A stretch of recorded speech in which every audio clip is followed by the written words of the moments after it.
你过要弄没了吧？我按照些些不必动的车间里边哦，边里边哦，修出来吧，说ကျွန်တော်ပြုလုပ်ပြီးမဲ့ပွဲပြီးကတော့ကျွန်တော် Manchester United နဲ့ဒါဘန်လီတို့ရဲ့ပွဲပြီးသုံးတဲ့ချက်ပဲဖြစ်ပါတယ်ဆိုတော့ဘန်လီနဲ့ United ကတော့ကျွန်တော်ဘန်လီအင်ကွင်းမှာ Premier League ပွဲစဉ်22ပွဲဖြစ်နေကျွန်တော်တို့ဒါလာရောက်ရှင်ပြိုင်နေနေထားတစ်ခုမှာ2-2ဆိုပြီးတော့တစ်ဖက်ကျွန်တော်2-9စီတည်ကြပြီးတော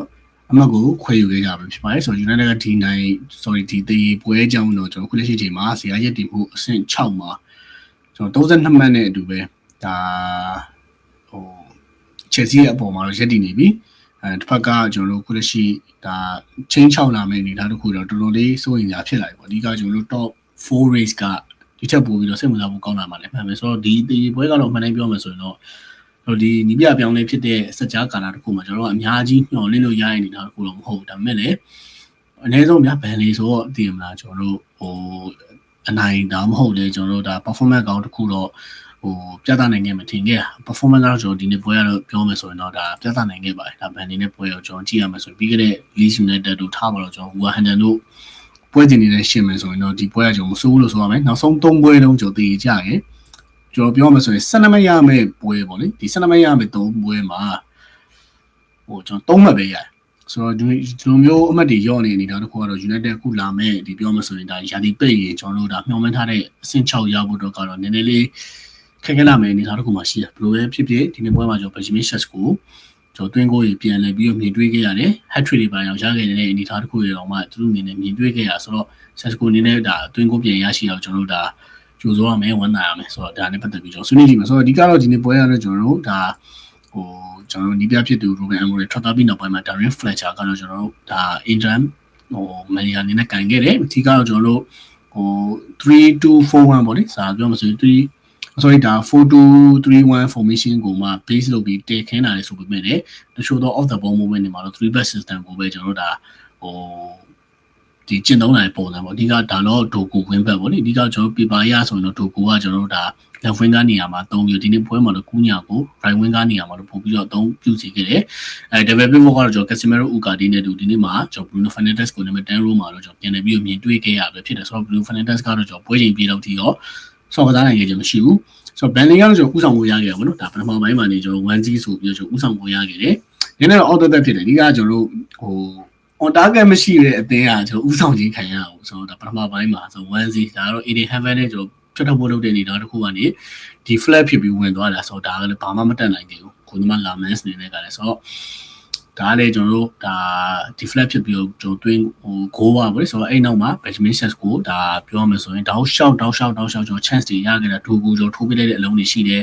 ကျွန်တော်တို့ဒါ kick ကမပြင်းတာလို့ပေါ့ကျွန်တော်စူလိုက်လို့တော့မသိဘူးဒုတိယပိုင်းနဲ့ကျွန်တော်ကန်ချက်တွေတော့တော်တော်လေးဒါကောင်းမှုပြည့်စုံပါတယ်ဆိုတော့ Sesko အနေနဲ့ကကျွန်တော်ကောက်တိုက်ချက်ဆိုလဲဒါတစ်ဖက်ဂိုးသမားဒူဘရာကကျွန်တော်ပြောမှဆို United နဲ့တွေ့ပြန်ကျွန်တော်ဟိုဒီဂိုးသမားတွေကိုကကြည့်ရမှာလှုပ်ကောင်းနေတာဆိုတော့လေကျွန်တော်ဒါတွားပြီးတော့လည်းပြောလို့မရအောင်ဆိုတော့တစ်ဖက်ကဘန်လီကတော့ကျွန်တော်တို့ဒါတကူရပြီးနောက်ပိုင်းမှာ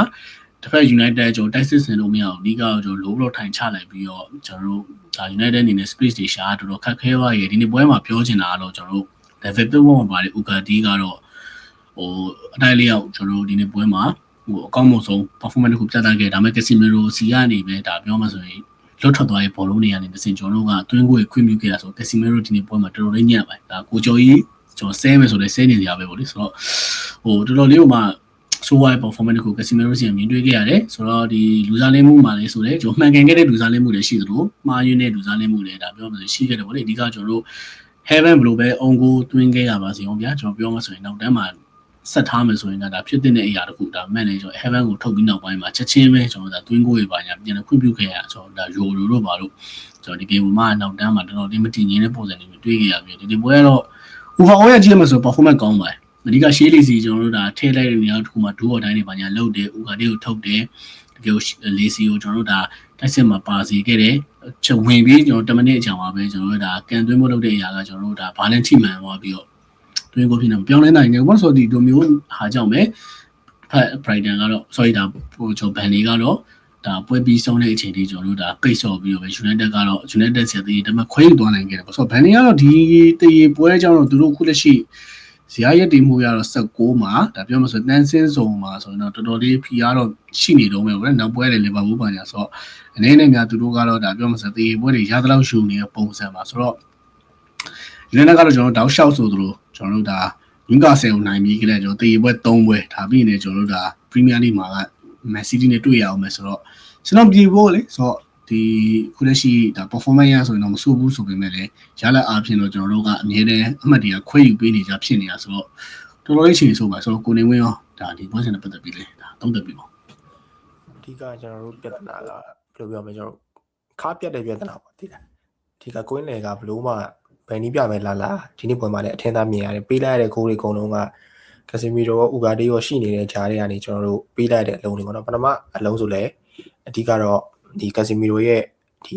run up လောက်ခံရတာပေါ့နော်သူပတ်ချန်ကနေအဲ့ဒါကနေ Haven ကဖြတ်တားလိုက်တဲ့အလုံးကနေကိုပေးလိုက်ရတယ်ဒုတိယတစ်လုံးဆိုလည်းကျွန်တော်ကွင်းထဲမှာ space ကအကျယ်ကြီးပဲဒီ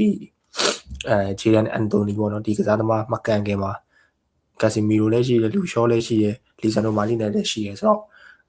အငိုင်းမီရနှလုံးကနေနှလုံးပေးလိုက်တယ်အထူးတလဲပြောစရာရှိတာဆိုတော့ဒီနေ့ပွဲမှာကစားသမားတိုင်းအကုန်လုံး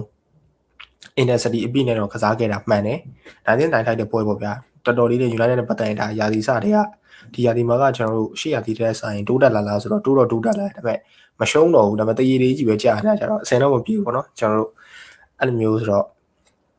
Sasco အနေနဲ့တော့ဒီနေ့ပွဲမှာကျွန်တော်အမြင်ရဆိုတော့ Sasco နှစ်ဂိုးသွင်းပြီးတဲ့အချိန်မှာယုံကြည်မှုရလာတယ်ဒီနောက်ဆုံးဒီ3ခုမြောက်အလုံးပေါ့နော်ဖြစ်စီမဲ့အလုံးတွေပါလေသူအနေနဲ့ short target တွေပါလောက်လိုက်တာလည်းတွေ့သေးတယ်ပထမပိုင်းမှာတော့ Sasco အနေနဲ့ build up တွေလောက်တာလည်းတွေ့ရတယ်ဒါပေမဲ့ chance တွေလည်းကျွန်တော်တို့သူ့အနေနဲ့ finishing ကောင်းမလုပ်နိုင်ဘူးဒုတိယပိုင်းမှာတော့သူ့အနေနဲ့တော်တော်လေးကောင်းခဲ့တယ်ဒီပွဲမှာတော့ United ဘက်ကဒါကိုပေါက်ကန်သွင်းမှုအချိန်30တိရှိပြီးတော့ကိုပေါက်တဲ့အရေးတော့က10ချိန်တိရှိခဲ့တယ်အဲ့ဒီမှာမှကျွန်တော်နှလုံးမဲရခဲ့တယ်ဆိုတော့ United ကဒီနေ့ပွဲမှာတော်တော်လေးလည်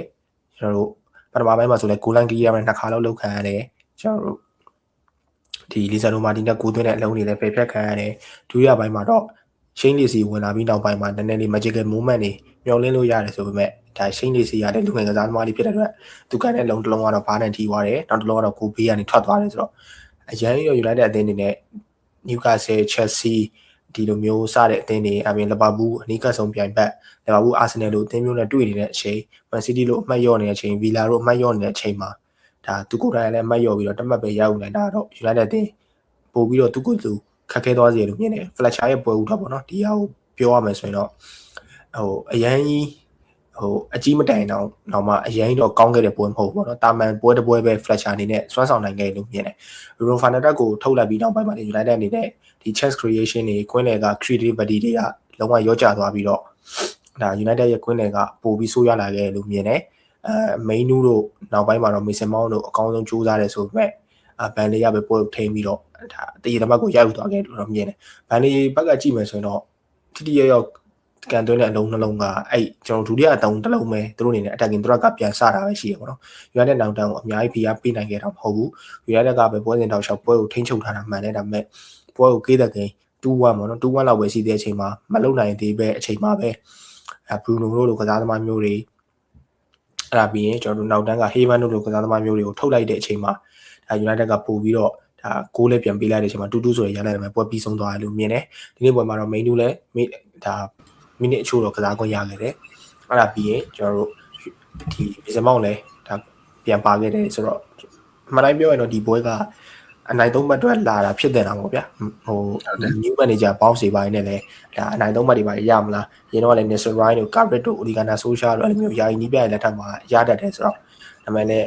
းဒီနေ့ပွဲမှာတော့ဖြစ်မလာခဲ့ဘူးဆိုတော့ United တင်းနေနဲ့နောက်ဆုံးကစားခဲ့တဲ့ဒီ၄ပွဲပေါ့နော် Newcastle နဲ့ပွဲရယ်အခု Wolverhampton League ဘန်လေးနဲ့ပွဲဒါကျွန်တော်တို့ဘယ်လိုပြောမလဲအချက်လက်ရကြည့်လိုက်ရင်တော့နောက်ဆုံး၄ပွဲဆိုရှုံးပွဲတော့မရှိတာဘူးပေါ့နော်ဒါရှိနေတာနိုင်တာဆိုမနိုင်တော့ Newcastle တက်သိမ်းမဲ့နိုင်ပြီးတော့ကျန်တဲ့၃ပွဲတော့ပြေးထားတာဆိုတော့ဒါ၄ပွဲကစားတဲ့အချိန်မှာမှ6မှတ်ပဲစုဆောင်းနိုင်တယ်ဆိုတော့ United တင်းနေနဲ့ဒီတက်ပို့ပြီးတော့ကြိုးစားဖို့တော့လိုသေးတယ်လို့ကျွန်တော်တော့မြင်တယ်ဒီနေ့ပွဲမှာလည်းလက်မန်းအနေနဲ့ကျွန်တော်အနေနဲ့ဆိုတော့ပထမကိုကတော့ဒါတိတ်အပြစ်မပြောချင်ဘူးဆိုမှဒုတိယကိုကတော့သူအနေနဲ့တက်ပို့ပြီးဒီပိုကောင်းတဲ့ save တွေလုပ်ပြတဲ့တယ်လို့တော့မြင်တယ်သူ့တော့အပြစ်တော့လည်းမပြောပါဘူးကန်တဲ့လုံးကလည်းကောင်းတယ်ဆိုပေမဲ့တစ်ဖက်ကဒူဘရာဂါနဲ့ဘန်လီရဲ့ဒီနောက်စကောဘာကာရဲ့အသင်းကတော့တော်တော်လေးဒီနေ့ပွဲမှာ United အသင်းကိုဒုက္ခပေးခဲ့တယ်လို့မြင်တယ်ဒုက္ခပေးရဆိုတော့သူတို့ကခန်းစစ်ကြီးလေးနဲ့ပဲစတုံ့ပြန်သွားတာပေါ့ဘိုလိုကြီးအရင်ဒုက္ခပေးရတော့ဟုတ်တယ်ဗျဆိုတော့ပြောနေတဲ့အချိန်တွင်းမှာပဲ ယူကာစီက4-3နဲ့နိုင်သွားတယ်ဆိုတော့ကျွန်တော်တို့ပေါ်ရောက်သွားပါပြီဆိုတော့ United ကအဆင့်ခွန်ပါဆိုတော့ဟိုပိုပြီးခက်ခဲသွားပြီပေါ့ဗျာပြောမှဆိုရင်ဒါ Europa League ဝင်ခွင့်တော့ဝတ်တာပြောမှဆိုရင်တိုက်ပွဲဝင်ရမယ့် list တွေကသိရမလားအခုလက်ရှိဒါ Chelsea Liverpool အပြင်ဟိုမှာကျွန်တော်တို့တပ်ပါတီအနေနဲ့ကကျွန်တော်ထပ်ပြီးတော့သိရမှာ Brentford တို့ဘာလို့ရတယ်နိုင်သွားတာဆိုတော့ဒါ Newcastle ရတယ်တော်တော်လေးကိုဒါ last minute ကိုလည်းနိုင်သွားတာဆိုတော့ okay ဆိုတော့ဒီလိုမျိုးအနေထားတစ်ခုဆိုတော့ကျွန်တော်တော်တော်လေးတော့ချိန်မကောင်းဆိုတော့ကျွန်တော်အဆင့်9နေပဲရောက်သွားပြီ Chelsea အဆင့်10ဆိုတော့ဒါ United အနေနဲ့နောက်လာမဲ့ပွဲလေ Man City ဆိုတော့ City ကကျွန်တော်တို့ပြောရမယ်ဆိုရင်အမှတ်လိုအပ်နေတဲ့အနေထားတစ်ခုဆိုတော့ပို့ပြီးတော့ခက်ခဲမှာဒါပြီးရင် Arsenal Emirates ကိုသွားကန်ရမယ်ဆိုတော့ United အနေနဲ့ကတော့မလွယ်ဘူးဒါအမှတ်ယူတဲ့အနေထားတစ်ခုမှမယူနိုင်တာကတော့ကျွန်တော်တို့ဒါယာဒီဆုံးရင် United ရဲ့ကျွန်တော်တို့ဒါပြောမှဆို backlist တွေဖြစ်တဲ့ຢာကတော့ကျွန်တော်တို့ဝေဝါသွားနိုင်တယ်ပေါ့ဗျာဒါပြင် Fulham တို့ပါလို့ Spurs တို့ပါလို့တွေ့ရမှာဆို United ပွဲကကျွန်တော်ပြောမှဆိုဒီလောက်ခုလက်ရှိ New Year လောက်ခြောင်တာဆိုရင် New Year လောက်ပဲရှိတယ်ဆိုတော့ဒီလိုနေတာတစ်ခုမှာကိုနေဦးပြောရသလိုပဲနောက်ဆုံးလေးပွဲစလုံးမရှုံးဘူးဒါပေမဲ့အမှတ်မယူနိုင်တာတော့တော်တော်လေးဆိုးသွားတယ်လို့ပြောရမယ်ဆိုတော့ Martinez အလုံးသာကျွန်တော် okay